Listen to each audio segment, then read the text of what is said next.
Today, Quentin Tarantino's violent slave revenge saga Django Unchained was pulled from Chinese theaters on what was supposed to be the film's opening day. The importer is blaming an unspecified technical problem for the rare suspension order by China Film Group Corp. But the film's suspension has led to speculation that Django could have upset Chinese censors despite weeks of promotion in the country.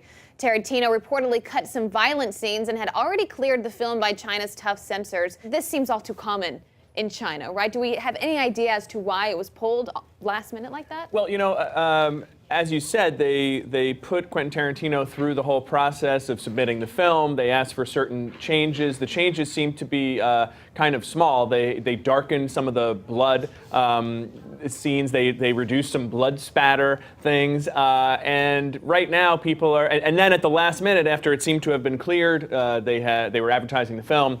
At the last minute, really to the point where a few minutes of the movie showed at one theater, they pulled it.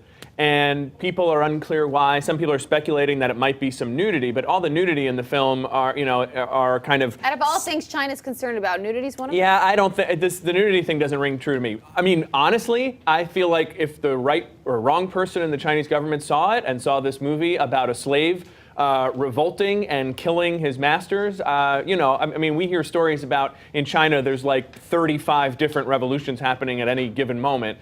Mike, having spent many of my years growing up in China, I think you're spot on. I think that's absolutely what's going on here. And so I think the whole message of the film, it's kind of an unshowable film in an autocracy where there are a lot of people who want to rise up and overthrow the government. Right. So, I mean, it's amazing in a way that it got as far as it did, frankly.